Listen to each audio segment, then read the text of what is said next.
L'honorable député de Beauharnois-Salaberry. Merci beaucoup, Monsieur le Président. Et puis, je tiens à préciser que je vais partager mon temps avec la députée de Terrebonne-Blainville.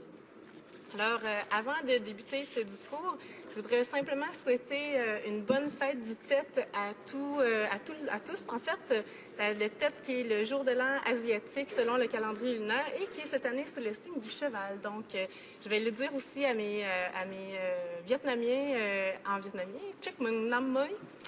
Et donc, pour revenir au projet de loi C8 sur la contrefaçon, eh bien, je dirais à dire que la contrefaçon est un crime qui nuit au commerce légitime et met la santé et la sécurité des Canadiens en danger, comme on vient de l'entendre. On parle de contrefaçon lorsqu'on inscrit une marque de commerce reconnue sur un produit d'imitation dans le but de tromper les clients ou les entreprises. Au cours des dernières années, on a vu des produits contrefaits causer des blessures importantes, telles que des batteries qui ont explosé et provoqué des brûlures, des médicaments qui ont eu des effets secondaires très dangereux, des jouets qui ont blessé des enfants. Il y a aussi des vêtements qui sont fabriqués avec des matériaux dangereux pour la santé, des doublures de manteaux insalubres qui causent des maladies de peau, par exemple.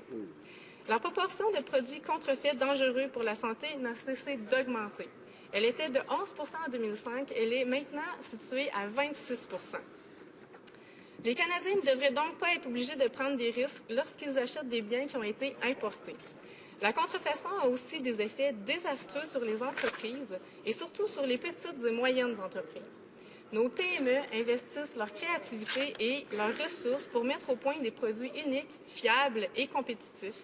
Lorsque des produits contrefaits entrent sur le marché canadien, ils causent de sérieux dommages aux entreprises et les PME n'ont pas toujours les moyens pour poursuivre les fraudeurs en justice. Notons que la valeur des produits contrefaits saisis par la GRC est passée de 7 à 38 millions de dollars au cours des 7 dernières années. À l'échelle internationale, l'OCDE estime à 250 milliards de dollars la valeur de la contrefaçon. La Chine est le principal pays d'origine des produits de contrefaçon, soit 80 en 2011, et la tendance est à la hausse. Les États-Unis sont le deuxième pays d'origine en importance. Le projet de loi C8 contribuera, nous l'espérons, à diminuer l'importance de produits contrefaits au Canada. C8 modifie la loi sur le droit d'auteur et la loi sur les marques de commerce et il vise essentiellement à renforcer la lutte à la contrefaçon. En fait, il ajoute 2 nouvelles infractions criminelles en vertu de la loi sur les droits d'auteur, soit la possession et l'exportation de produits contrefaits, et crée des infractions pour avoir vendu ou offert des produits contrefaits à l'échelle commerciale. Il interdit d'importer des produits contrefaits tout en prévoyant 2 exceptions.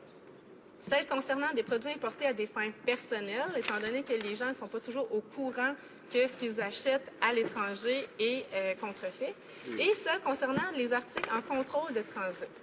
Donc, des produits qui passent par le Canada avant d'arriver dans leur pays de destination. C8 accorde aussi aux autorités frontalières de nouveaux pouvoirs qui leur permettent d'intercepter des copies contrefaites. Elles n'ont donc plus besoin d'attendre une ordonnance du tribunal, ce qui est très pratique pour elles. L'Agence des services frontaliers ou le ministre de la Sécurité publique pourra aussi partager des informations sur les biens détenus avec les titulaires de droits d'auteur. Ces outils permettront de mieux s'attaquer à la contrefaçon. Cependant, il est primordial de se donner les moyens d'appliquer la loi. Or, le gouvernement conservateur a effectué des compressions majeures à nos forces douanières.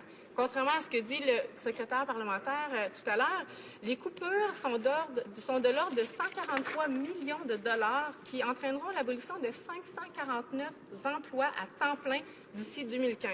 Et c'est pas peu dire quand on sait que la frontière entre le Canada et les États-Unis est de près de 9000 kilomètres.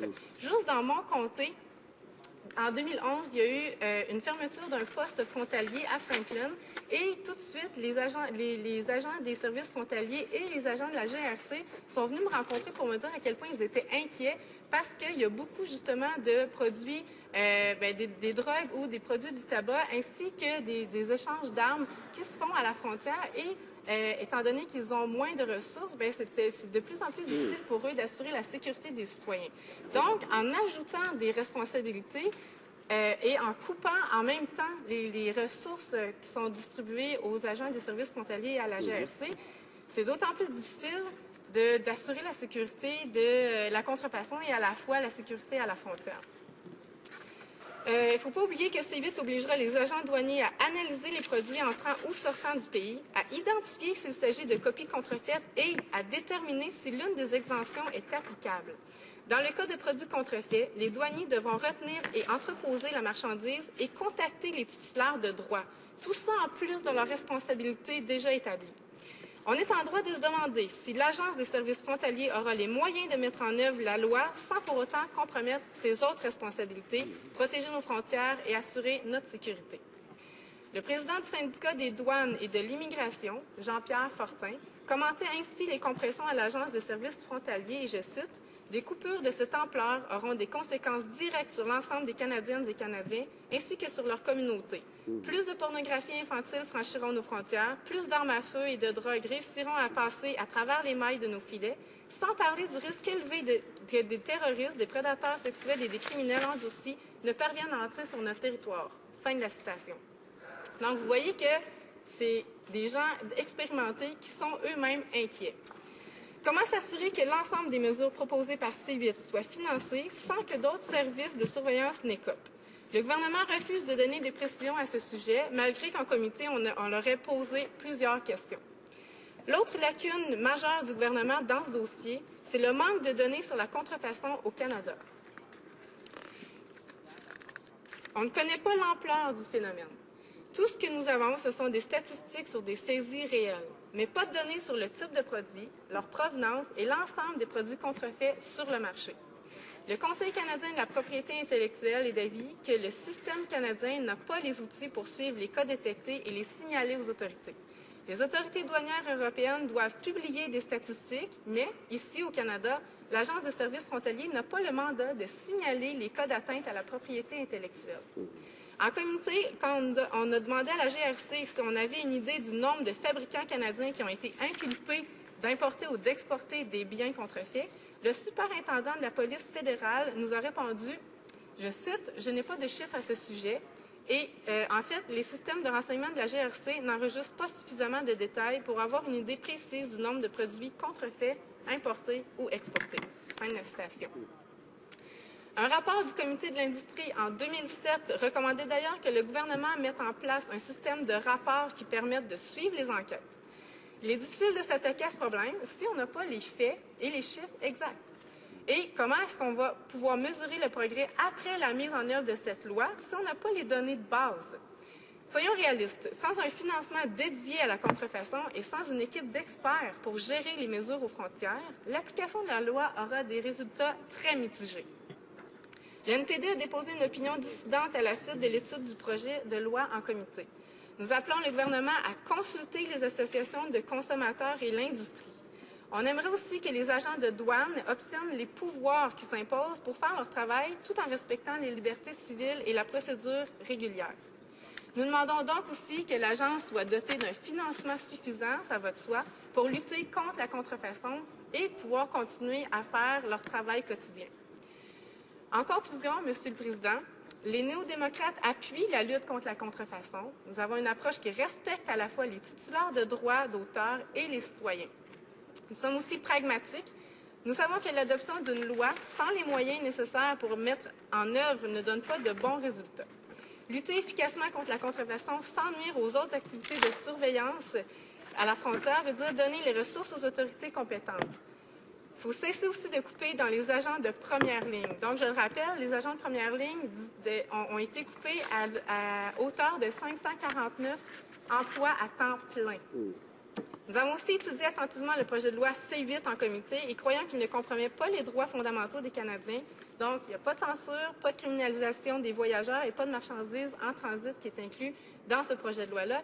Mais il faut des données probantes, il faut pouvoir faire un suivi sur les analyses et il faut aussi et surtout donner des ressources financières suffisantes et des ressources humaines suffisantes à nos agents des services frontaliers et à nos agents de la GRC. Merci, Monsieur le Président. L'honorable député de Longueuil-Pierre-Boucher.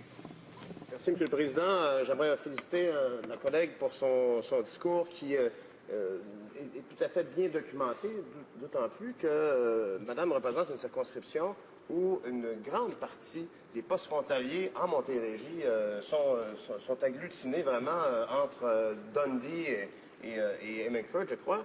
Et certainement, dans mon ancienne vie, avant l'élection de 2011, j'ai eu la chance de fréquenter beaucoup de douaniers qui me racontaient à quel point leur quotidien était déjà très chargé. Et je me demandais si, lorsque vous avez la chance d'étudier ce projet de loi, si vous avez eu le sentiment que cette réalité des agents des services frontaliers avait été entendue ou comprise. L'honorable député de Beauharnois-Salaberry. Merci, M. le Président, et je remercie mon collègue de Pierre Boucher, de Longueuil, Pierre Boucher, pour cette question. Effectivement, c'est très concret comme question. On a reçu en comité des agents des services frontaliers et il y a des gens qui nous ont écrit également pour nous dire que sur le terrain, c'est déjà très restreint. Les ressources sont très restreintes et plus ça va aller à cause des compressions effectuées par les conservateurs dans le budget 2012, des compressions de l'ordre de 143 millions de dollars, eh bien, ces ressources seront encore plus restreintes alors que les responsabilités ne font qu'augmenter. Et à la frontière, juste dans mon comté, entre Dundee et Saint-Bernard-de-la-Colle, par exemple, il y a un énorme trafic d'armes, un énorme trafic de cigarettes et de drogue. En plus des gens qui passent la frontière sans... parce qu'étant donné qu'il y a de moins en moins de postes frontaliers, les gens peuvent passer la frontière sans s'arrêter, illégalement, évidemment. Puis, il manque de ressources pour justement effectuer un suivi sur cette sécurité-là. Donc, comment, en plus, pouvoir effectuer un suivi sur les produits contrefaits, c'est complètement irréaliste et c'est très difficile pour eux de tout faire de façon correcte.